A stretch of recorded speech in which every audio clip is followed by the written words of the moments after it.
Hello and welcome to the Mytech U February 2017 edition, where today we're going to talk about how do you measure value from your vendors. My name is Nathan Austin. We are joined by Leif Wildenberg, the CEO of Mytech, who's going to guide us through this presentation today. And one of the things that we want to touch on in this, yes, we're going to be talking about and illustrating how do you get value from vendors, but realistically, this is about reporting and metrics and key performance indicators and actionable information. So we're going to start by looking at framing kind of what's the real problem we're trying to solve here. So one of the, in our industry, there is a model called IT Information Library, or ITIL. They have a concept called knowledge management. And they guide, and their model is on the screen right now, which says, so you start with data, which doesn't have a lot of context, as you can see on the Y, and it doesn't have a lot of understanding on the x-axis. And the objective is you have to take data, put context around it so you get some information, and as you move it up the chain by adding more context, you gain more understanding, and eventually that turns into what they call wisdom, or as what is part of our IT maturity model, or as we see in other ways, is really about actionable insights. It's how do you take this mountain, and I like this pyramid, how it reflects this mountain of information that we all have available, but how do we turn it into something that's actually actionable and in a way that we can not have to spend a lot of time getting to that information. So we're going to talk about that in the context of the executive summary, but it does apply to your business as well. So we like to take this opportunity also to remind everyone to leverage. This is an IT maturity model that Mytech has built. And we use in our interaction with our customers and our prospects. And we're really talking about the top level of the pyramid there, which is the data mining or key performance indicators. And one of the reasons I always like to call this out is because the return on investment arrow, when you can really get and focus and get good information and be able to take actionable steps based on this information, that's a good indicator that you are reaching a high level of maturity in your organization, whether it's from the systems you're using, the processes you have in place, the team is trained and executing consistently, and then you're getting good data in near real time for you to access and generate and actionable items, right? Actionable insight. So that's really what the problem we're trying to solve, and we're going to talk about it again in the context of our executive summary report. So through this presentation, I'd like you to think about a few things. One is really, well, a couple things, I guess, is that because while we are putting this in the context of an executive summary in the reporting that we are generating and delivering to our customers, the information we're talking about and the context of this information applies in a number of areas of your business. So are there areas I'd like you to think about how can your organization leverage this information as well as other information to improve actionable insights for your leadership team and members of your team, as well as what other vendors are you working with on a consistent basis? Now, I'm not talking about vendors that you might occasionally order something from or occasionally do business with, but ones that you're working with on a regular basis. Are there reports that you feel that if you received reports or good information, it might help you improve, A, the value of the relationship, or B, enable you to make better decisions around the engagement with that particular vendor? One of the ones is a simple example what we're talking about is like your ISP. You pay for an internet connection, but do you have any idea of actually how much bandwidth you're using on a regular basis to know should you buy more because you get value out of it, or should you buy less because you're not using it as much as you should, or are you at the right level? That can affect a monthly bill that could be expensive, but if you don't have that information, it's really hard to make those kind of determinations other than kind of putting your finger in the air. So moving along, so keep those things in mind throughout this presentation as they apply to your organization. Then finally, before we really get going as far as solving what kind of problem are we trying to solve, is that we really, in our industry, legacy reporting and legacy executive summary reporting really doesn't meet the needs of small businesses.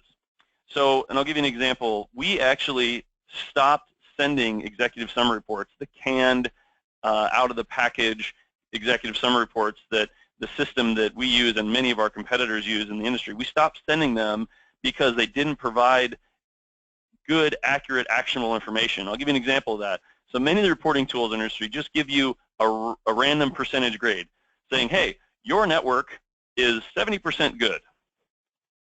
Well, what does that mean? Or what if you get that, if you were to get a report like that, because that's actually what a lot of the reports in our industry do, what action can you really take? If you're receiving that as a leader, as an executive or an IT member, what action are you supposed to take from saying it's 70% good? So another example of that is CPU or processor or RAM, hard drive or disk utilization. It's good information to have, and if you reach critical thresholds, you say, okay, well maybe I need to add some hard drive space, but it's not enough to provide a true executive summary actionable information. And oftentimes the executive summary reports that were delivered, it was full of tons of information around utilization when 99% of it didn't really even matter. So long report, a lot of information, a lot of data, but it didn't really help you crystallize it into an actionable insight. Another example is just saying, hey, here's the number of support tickets that you might have logged last month with your IT service provider. Well, what about were response times met? What type of tickets were they? Were there problems? I mean, there are things like that. What other information would you want to know about the support tickets? Is one person entering more tickets than another? Who's the heavy users? Is there anything I should be doing with that? So that's another example. Another example of that is, well, what about financial information? How much investment are you spending on product or your management program agreement or other services? And what about customer satisfaction? Do you know how well your organization is being served by your provider? So finally, I want to ask Leif on this last one, is because I know, Leif, one of the things you were truly challenged with, and you felt as an executive yourself, you felt that the executive summary that was being delivered wasn't really an executive summary. So, and that trying to figure out what might that include. Can you elaborate on that or share your thoughts on that? Well, yes. You know, you're right. I was very frustrated by the executive summaries that our systems were allowing us to send to our customers. One, because the data was only, you know, out of each system was only partial bits of the data. So I would have had to have sent 3 or 4 executive summary reports. And the challenge then is, how do you correlate the data? So if there's some financial data that is relative to my budgeting and my support costs, I would be looking at 3 or 4 different reports and having to make the correlation myself, and not always the time frames married up. So I just didn't really believe in that I was getting an executive summary, because from my perspective, an executive summary would give me a very quick snapshot of what the value that I'm receiving, and give me some action items if I saw that something was out of alignment or out of the norm. And it also should be reminding me on a consistent basis of what were the parameters in which the relationship was established, whether it's around response time or you know, a certain cost structure that I'm supposed to have. So I wasn't getting that from our own reports, and that's why we several years ago stopped sending them, because we didn't have the ability in our systems to be able to provide a good executive summary, and then also to aggregate the data together. Until recently, with some advancements in our own internal systems, have we been able to kind of put this together. Yeah, and so the key, thanks for that, because I think the key there, Leif, is really the executive part of that, of the executive summaries, because this isn't to just send lots of information, lots of data, and say, here, do with it what you will. It's really to try and synthesize it into a point of, like, here are some key areas that allow us to really take action as an executive or as a leadership team or as someone who's in charge of this relationship. So yeah, and I would argue there that it's really an executive summary. The purpose is to really pose more questions than deliver answers, right? That we look at it, and we should look at it and say, okay, I see that. Why is it that way? Let's dig deeper into that. But it's a quick snapshot of where I should focus my time. Yeah, and I appreciate that. You mentioned dig deeper. That's actually one aspect and some feedback that we'll touch on this, but we got some feedback from our customers that how can I want to be able to dig deeper. Like if I get some information or some report or some metric, how can I dig into that to say, well, gosh, something looks weird here. What data comprises this summary, right? How can I dig in? So I think that's something that's important that we look at as well, and I think that our customers have asked for, and actually we've been able to, as part of our executive summary, we've been able to show. So we'll show some of that in a minute. But at a high level, I really wanted to touch on, well, what are some of the key areas that we feel, and our customers have expressed, that we feel are important to share at an executive level.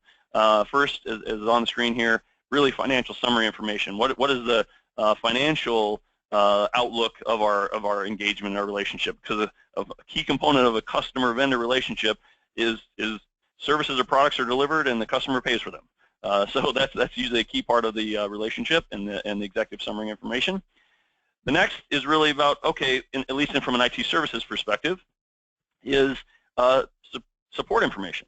Well, what does your support arrangement look like? What are the metrics that are available above and beyond just service tickets logged? So then, again, part of an IT service engagement, there are really metrics around your IT infrastructure as far as the equipment that you have, whether or not what are some of the utilization statistics around it? Are they being patched? Is there appropriate antivirus? Just all the components that allow you to get visibility and validation that your IT service provider is actually doing what they say they're doing, for one, as well as giving you some insight as far as, do you have any equipment that's in an unsupportable state? Is it running an old operating system? Things like that. So really, infrastructure, not only an asset list, but a summary of the status of the equipment as well. And finally, we feel that customer satisfaction reporting is a key component. Many of our customers and the primary contacts, or the folks that are primarily responsible for the relationship that we work with, do not have visibility to the collective experience validating that whether or not we as an IT service provider are doing a good job for their staff. Sometimes you only hear, and we had this example just recently where one of our customers had the impression that everything wasn't working well, that everything was slow. Well, when we actually went around and we worked with this customer and found out that, well, actually there's only there's about 2 or 3 people that were experiencing slowness out of a group of about 40 or 50, but everybody else was fine and happy, but they weren't hearing about any of the happiness. So one of the ways that customer satisfaction reporting is to give you data to reinforce, like, hey, maybe not everything's ever always perfect, but if there is 1 or 2 bad, how does that compare with the rest of the good, and making sure that we can dig in and solve the problems that are bubbling up if we need to. So we feel that as a high level, that's kind of an overview of the information that is available. And I'd also like to challenge everybody listening right now that if at the very end of the session, we're gonna kind of give a roadmap, but we're also going to tee it up, and I'd love for you to throw out questions or just comments as far as information that if you could dictate or indicate or request, this is information I would love to receive as a customer of someone who's working with a company like us. What would that look like? Is there something you're not getting you wish you did get and receive? Because that's something that we built this report that Leif's about to show based on feedback from our customers as well as our understanding of the industry, and we'd love to learn more from you. So we'll get opportunities to ask some Q&A on that at the end of the session, but definitely want to tee it up so that you think about it in the meantime. So without further ado, Leif, could you use this as an example, our executive summary, guide our customers, these folks online through what we put together and some of the context around how we got the data, different sources of the information, et cetera, and what you found through this process. Sure. So just before we start, one of the challenges as we went through this is trying to find the right information and relevant information that our customers, we feel our customers wanted. So this is I would say like a Rev 2 product at this point that we are delivering it today. And our customers have received some training on this So if this is new and you're a customer, this will be a quick walkthrough as well. The other thing is, relative to this, is one of our values is to communicate openly and directly with our clients. We believe in complete transparency in what we're doing here at Mytech, and so we don't filter these reports at all. So we trust the data. We believe the data is accurate, or as accurate as we can get the data. And again, this is to really be able to identify areas to dig in deeper, and be able for somebody that is our primary contact to be able to have a very quick snapshot of how we're performing and where we can focus for improvement as we go. So as we mentioned earlier, what we think the financial piece of this is as important as any.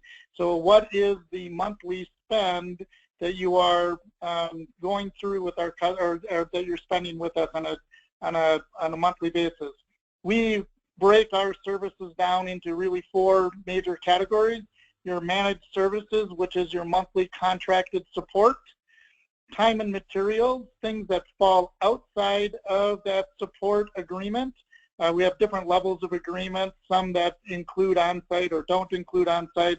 So when we get into a time and materials scenario, our projects, so when we do upgrades or infrastructure or larger initiatives for our customers, and then product, which is anything from hardware, software, licensing, and so we break those down into that. The one thing to note on this report is that everything is pretty much drillable, so I will demonstrate that in a little bit, so if you want a detail behind some of that.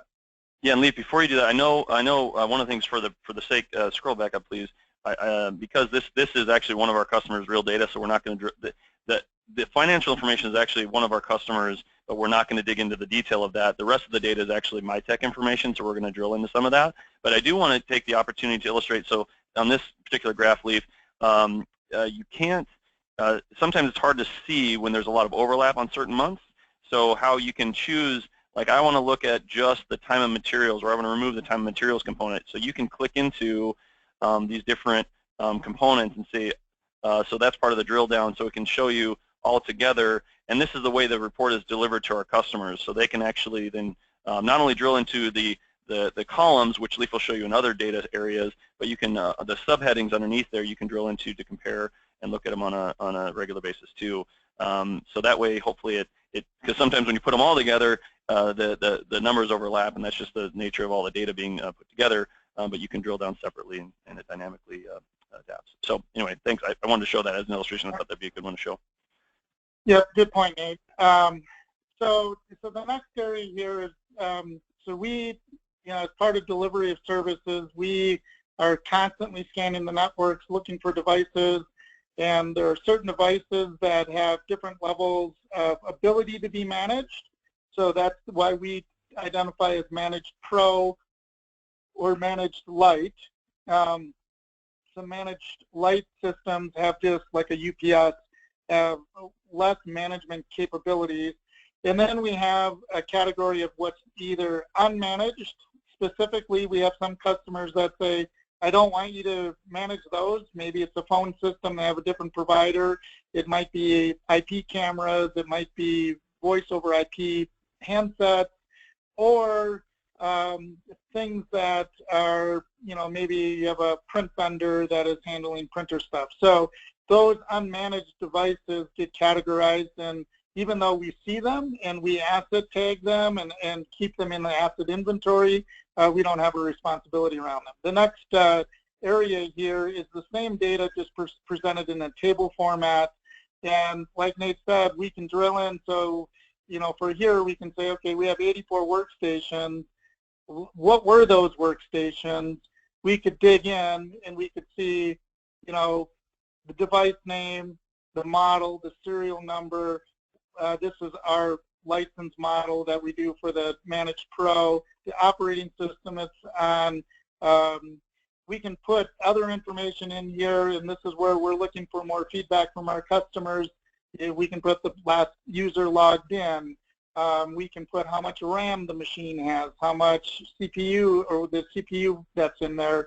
So we just need, more feedback. This is the feedback that we got right now was just tell me the device. We can put the warranty expiration dates in there as well. So there's quite a bit of information.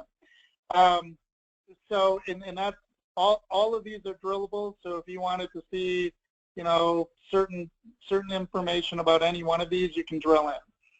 The next thing we did is we want to always keep our customers informed at where risks are on their network, and we have a few customers that are still operating Windows XP machines or Windows 2000 and 2003 servers, which are no longer supported by Microsoft, which inhibits us to be able to effectively support those. So they're a quick reminder every month of whether or not you have an unsupportable server on your network or unsupportable workstations. Again, if you were to drill into these, it would show you, oops, I clicked on the wrong thing. It would show you exactly which ones are there and what the names are and maybe who's the last person to log in. Those pose, again, speaking of the whole context of this conversation is really around actionable insights, right? One of the things our customers said is they let us know some of the risks, as you mentioned, Leif. So not only, in the context of Microsoft doesn't support this, which makes it difficult for us to support this, but it also puts our customers' organizations at risk if they have any devices that are in the unsupportable state. So, and that's why we call those out very specifically. So as an executive, you could see that information and be like, why do I have an unsupportable workstation so I can take action on it? Right, and we know that this is not in your daily focus as an executive. So this is why we're going to send you a reminder on a monthly basis, because other priorities might have popped up, so that when we get back in front of you on a QBR or when you're talking to your account manager, that can maybe trigger some discussion points. The next area is we start to frame up what does our support arrangement look like. So we remind you of the program that you're on. So in Essentials 9x5, and then we also down here remind you of what our service level targets are for response time on there. So we do give you a quick overview of the count of tickets opened last month and closed last month, and the number of currently open tickets. So some of this is kind of looking back at the past month, but we're also letting you know what are the current open tickets, and we can say, oh, I have 11 open tickets. I can drill in, I can look at what they are, and see how we may have to work with those. Again, we can put a lot more detail in here. The date it was open, how much time was put on a ticket, who's working on the ticket. There's some tickets that are in a closed status here for us, which is a next stage that before it falls off the radar. Also, then we look at, of those 120 tickets that were open last month, how many met our response target and how many did not meet our response target. So this might be where somebody might want to drill in very quickly and say, geez, what were those 2 tickets? And we can pull those ticket numbers up in your portal, that you have access on your desktop, and dig deeper into those. We also can look at how many tickets had same-day resolution. And so one of our tenets and what we're trying to do as a service provider is not only respond quickly, but resolve the problems quickly. So we're looking for a lot of same-day resolution. The next area here is average response time over the month. And this is the one that gets a little tricky because on some programs where there's not weekend support, the clock continues to tick over the weekend. So if a ticket may come on a Friday afternoon at 4 o'clock, we may have 4 business hours, which carries it to Monday, Tuesday, and this is just challenged with data collection.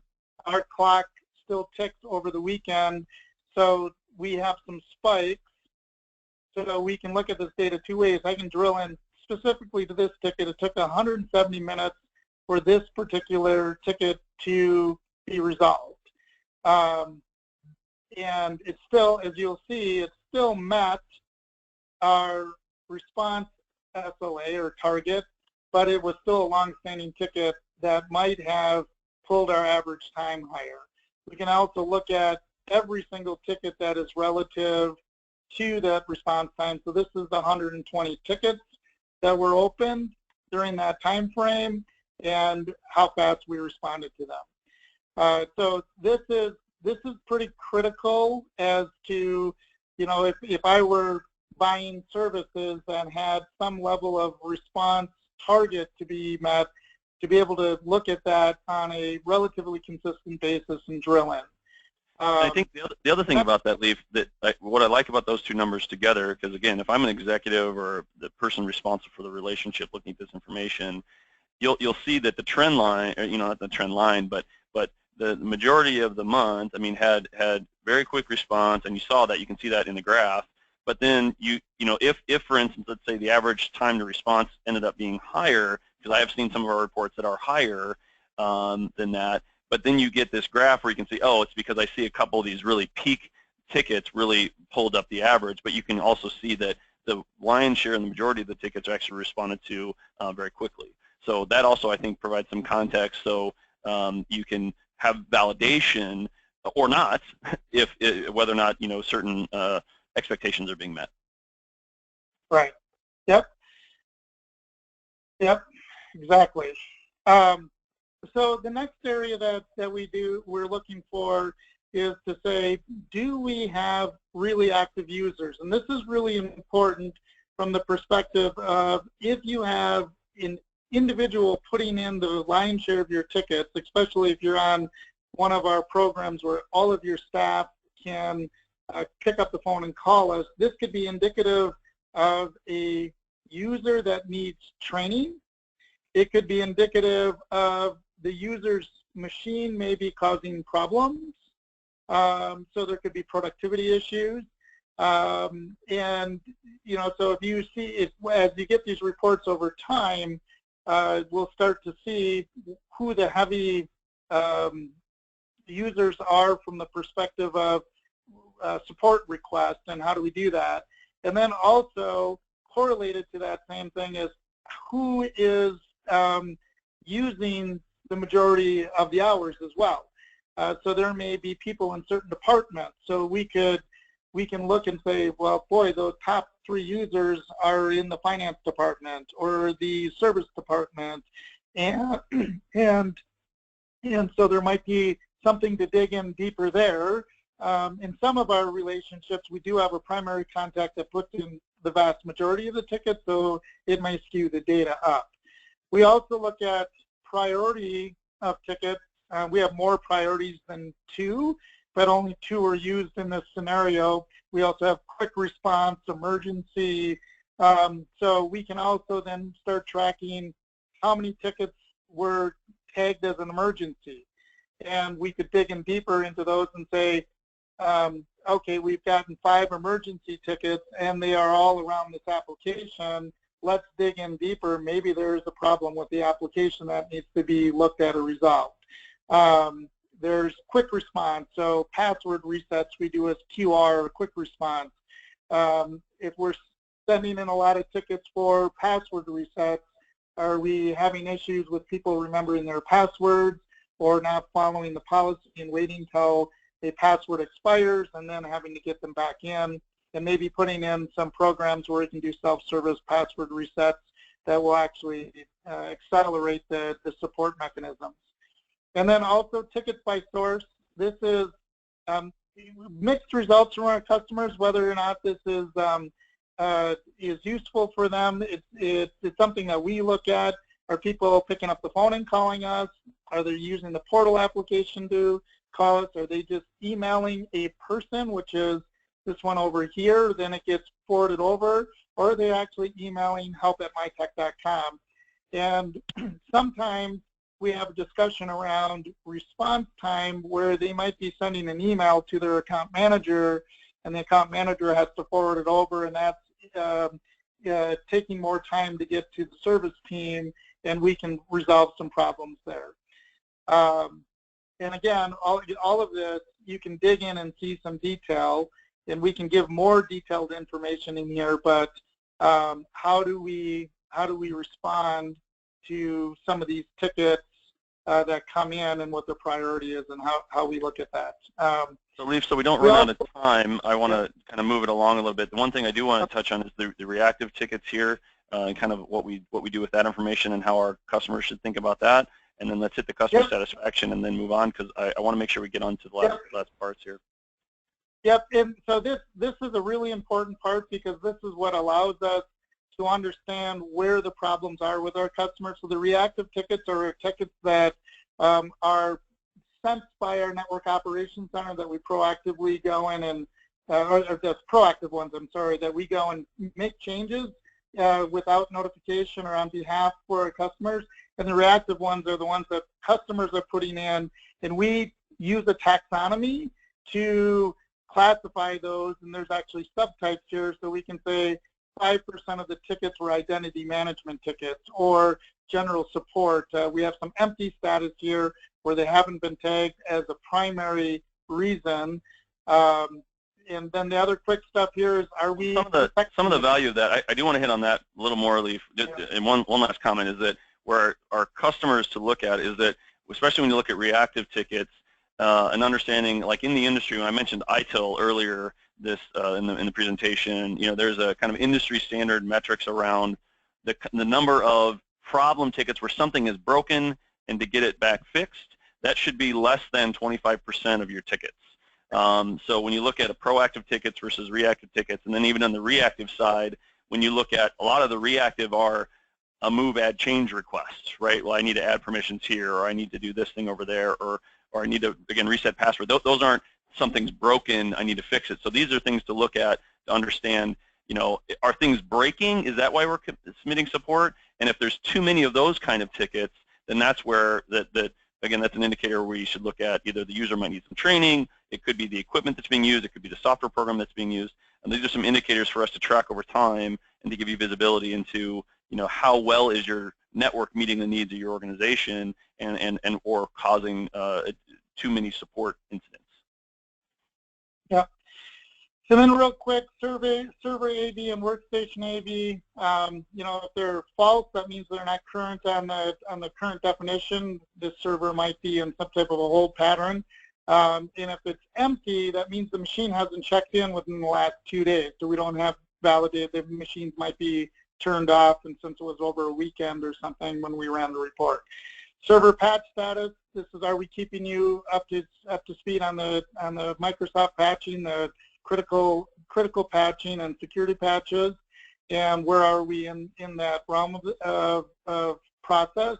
And then also we start to give you trending information on your servers. So we have a lot of servers at Mytech, so you can start to look for, the big thing here is to look for anything that is really pegged at 100%.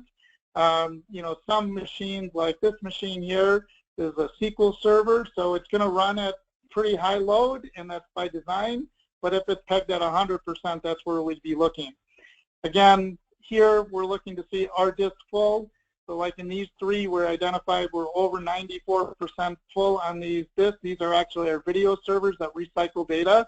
They're designed to be up at that height, a high percentage usage, because they continually turn over data on a daily basis. But then we're also looking to make sure, is everything healthy on all the drives on the network. And then finally, the last piece, as we mentioned earlier, is what are the responses coming from when somebody puts in a ticket? And so if there were negative or neutral, they would show up. Here we don't, this month we didn't have any negative neutral internally at Mytech. And then what are people saying? So what's the ticket, what date did they put it in, who serviced the ticket, who put the ticket in, what was a quick summary, and what did they say? This ends up being very helpful to really set the context of, are the users being serviced? If there's negative ones in there, you'll see them, and you'll see what our corrective action was on there. So that's the report from a high level.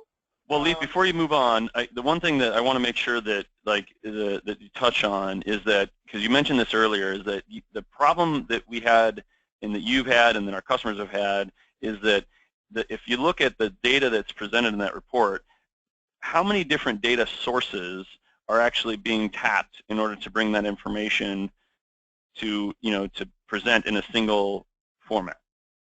Yeah, there's 7 different data sources. So 7. So that, and I think that's part of the one. I wanted to hit on that because I think that's part of the challenge that I think we all, every business has, is that you've got lots of different data sources, and how do you bring that together so that you can either send it into a report that can be drilled down like this. And again, it doesn't have to be relative to your IT service provider. It's just something the way in which we are trying to serve and working to serve our customers. But this applies to any given department in your organization. It could apply to financial. It could be all kinds of stuff in your organization. So, and that's, I think, one of the things that presented the challenge with the executive summary historically was it was really only pulling data from maybe 1 or 2 sources, but not really 7 different sources, as you mentioned. So just wanted to touch on that really quick before we moved on. So thanks. Well, and it's even a challenge that we still have today. As you noticed, we didn't have any backup statistics in the report because we're still working with that data source and those data sets to be able to get accurate information aggregated in, and we should have that very soon. But so part of this too is being able to deliver the data consistently and accurately. Until you can do that, you may have to hold back, and that's what gets to this next area about how can you drive reporting and KPI metrics in your own business, and it really starts with kind of the questions you have to ask yourself if you even need to. So, which of your business units processes support the organization's mission the most? Not everything needs a KPI, never everything needs a metric, but it's the ones that are most critical to the organization. And so do those metrics you report on drive those processes? And a lot of times, and it was even in our organization, we were reporting on metrics that weren't core to the overall mission of the business. And then the next one is, do your reports provide the required information to make business decisions? So that's the other challenge is, are we getting the right data to be able to make decisions? And is the data, to the next point, agile enough, or is the data coming too late? You're getting too much of a rear view mirror look at the information where the time actually to make the decision has passed. And then do your metrics address the company's critical needs? Again, so that's a little different than your mission. So you can be using metrics and KPIs to fix problems. So we're going to measure this for the next 6 months, 9 months, because we've made some initiatives to move something forward. And then are you satisfied? So that should be satisfied with your current performance throughout your organization. So, if you're sitting there as a business owner, and we had this challenge at Mytech where we said we are not happy with how we are delivering to our customers. We're not delivering necessarily the right things to our customers, and that was a key driver for us to really put some different measurements in place. So the first part of all of this is, how do you know what to measure? And it's actually pretty simple. It's measure what your customers say is important. And then also measure, like I said earlier, where you want to solve problems. And then third, measure the business objectives that you're targeting to achieve. So any one of those would warrant you to measure. And if you get outside of that, you're probably starting to measure things that are not as critical or as important in the business. So then some basic rules for developing metrics, and this is what we used internally to develop this executive summary report. So focus on the desired outcome, define what looks good first, and so that means develop a benchmark or explain what is good and have that available. And you'll hear this about the next part of our roadmap of how we're going to be able to show you what's good and bad. Keep the metrics simple. Don't make it overly complex. Don't make somebody have to do math in their head to be able to derive whether it's good or bad. Involve everybody that is going to be held accountable to the metrics. Base the metrics on your organization's objectives. And then the key thing with any of the metrics is to challenge your employees to act immediately. You're putting these numbers in front of them so that they have a waypoint in which to go and take action. So those actionable items that Nathan talked about in the beginning, we want to get that data into the hands of the people that can actually make change, but we want them to act quickly on it. So these are just some challenges that we went through as developing a good KPI system. We use a lot of KPIs internally from a management perspective, as well as what we're extending to our customers. And the biggest questions is how easily accessible is your data? So is it in a SQL server or a MySQL server? Are there APIs to be able to pull the data out? More and more today, we're seeing that software providers, whether it's your financial software, your CRM, your ERP, if they're allowing you to pull that data into different data sets or cubes to be able to put this data together, so to correlate the data. There are a ton of products out there now. I've listed a few: Tableau, Click, Microsoft BI, that can help you say, hey, if I have a customer in my financial information and I have a customer in my CRM and I have the same customer in a service software or financial software, how do I correlate that together so I can put them into one report? The other one is accuracy. This was a big challenge for us about getting data into our systems consistently the same. So one user not coding something one way and another user coding another way. And I always classify that as like garbage in, garbage out. So if somebody says, I'm going to record my sales this way, and another person record their sales on a monthly basis and one's on a weekly basis, it's not going to work. And then another one is to determine what success looks like. So I believe that you shouldn't put a metric out in front of anybody in your organization without a benchmark to be measured by. So set the targets and track the performance. Those targets are your benchmarks. And then the last two are the accessibility and visibility. So giving people instant access to the data as much as possible through live dashboards so they can run a report. If we're going to hold people accountable to an organization metric, they need to be able to get the data on demand at the time they need it and be able to act on it. And the last one is trending.